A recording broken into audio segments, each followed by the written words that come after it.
Well, the Minister for Communications. Well, thank you, Madam Speaker. If Bill shortens the answer, one shudders to think what the question may be. Really, to be advised by the Labor Party on entrepreneurship, to be advised by a party that when it was in government had not one member of its cabinet, not one, that had ever been in business. No business background at all.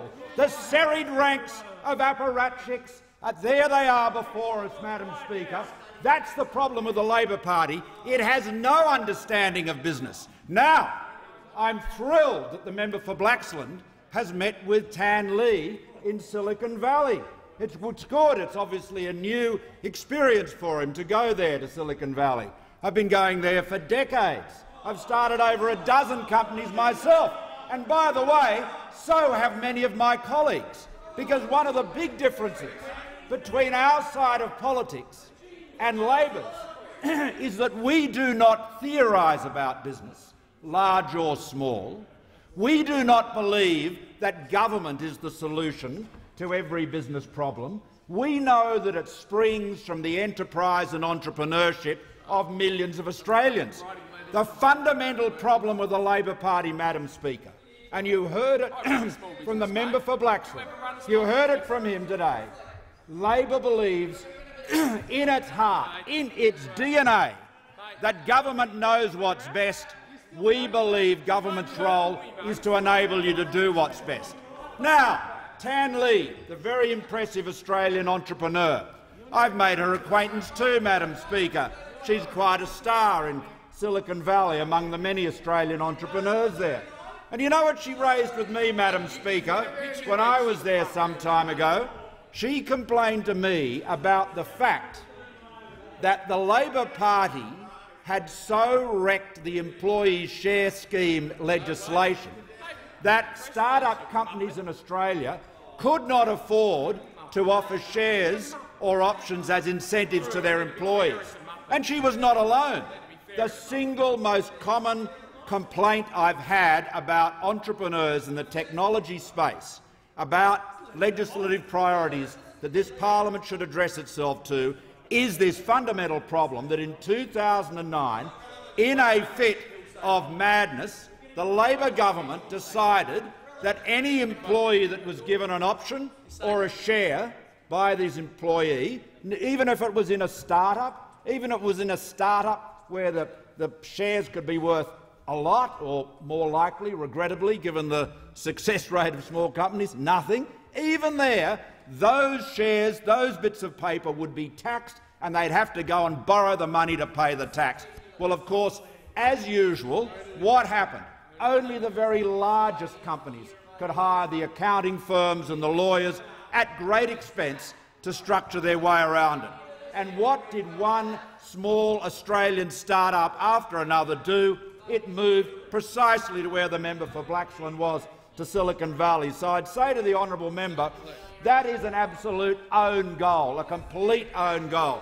And as for crowdfunding, yes, it is an important part of the mix. And yes, the government will be presenting legislation on that later in the year. It is, however, very important to get it right, because crowdfunding has to balance the powerful aggregational powers of the internet, being able to get a meaningful amount of money in lots of small bits, with consumer protection. And getting that balance is critically important. And so it's worthwhile taking care to ensure that the legislation is drafted correctly. Now, Madam Speaker, let's turn now to the question of coding and STEM subjects in schools. And I agree with, I think all honourable members agree, that it is a very, very important part of our curriculum, of our educational objectives, to ensure that people have, young children in particular, have experience with coding. And I, as a father of a school teacher who teaches coding at her school, I'm aware of the keen interest that young people have in this area. Now, I just want to remind the honourable member that the government's investing $3.5 million as part of $12 million in an industry, innovation and competitiveness agenda to support the teaching of STEM subjects. And we are focused on promoting STEM subjects in schools and increasing the amount of coding taught in schools. It's very important, of course, that this be done with the cooperation of state education departments. It's also very important that we see more students completing their education with maths or science, and you heard the Education Minister talking about the importance of that yesterday. But, Madam Speaker, the Leader of the Opposition's thought bubble on coding and STEM subjects is quite interesting, because, as usual, it is amazingly inconsistent. The backflips he is capable of are truly athletic. If only he was as eloquent as he is flexible, he'd make a bigger contribution. Madam Speaker, in 2008, Prime Minister Rudd cut the cost of students studying STEM subjects, but this was then reversed in the MYEFO of 2011-12, with the average student contributions for mathematics, statistics and science almost doubling in the cost per unit to about $8,300. They then extended this to existing students studying STEM in the following year's budget, resulting in considerable savings over the forward estimates. And this is what the then Minister Senator Evans said: "The reduction in student contributions for maths, statistics and science units since 2009 has not been effective in substantially increasing the number of students undertaking maths and science at university. Students are predominantly motivated not by price, but by their interests, ability and career preferences when selecting courses." And this is a very, very important point.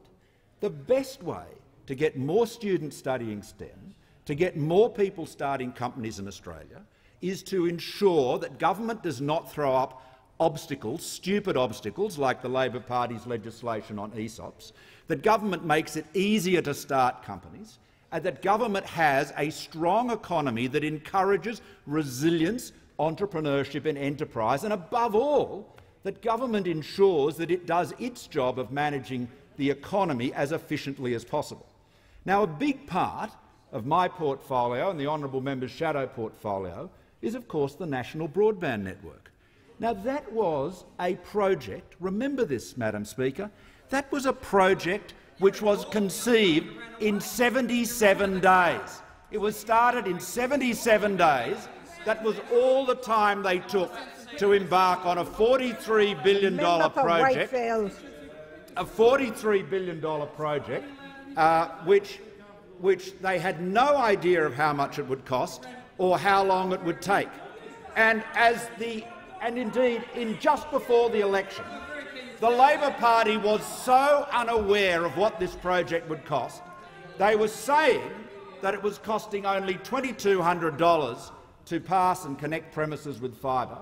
Now that nearly 1 million premises have been passed across the whole network, now we actually know what it costs, and the real figure, Madam Speaker, is $3,600 plus another $700 for the capitalised cost of the Telstra pits and pipes.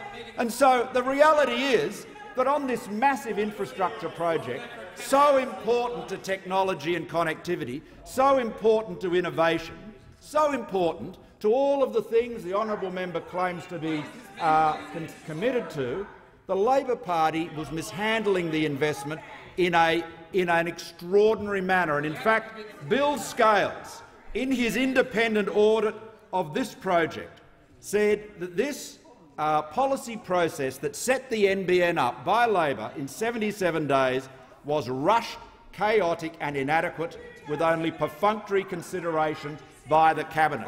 That is the level of incompetence we have from Labor, and the reason why Labor cannot be trusted when it talks about creating jobs, when it talks about fostering innovation. Labor wants us to believe that a government composed of people with no relevant business experience, with a shocking track record, can somehow or other provide the spark, provide the leadership to the entrepreneurs of Australia. That's what they promise. And yet, when they had the chance for 6 years, Madam Speaker, let us never forget that in those 6 years, Labor spent $2 in extra spending for every $1 they received in extra revenue. That sums up this chronicle of incompetence and why the honourable member's claims to be in favour of innovation fall absolutely flat.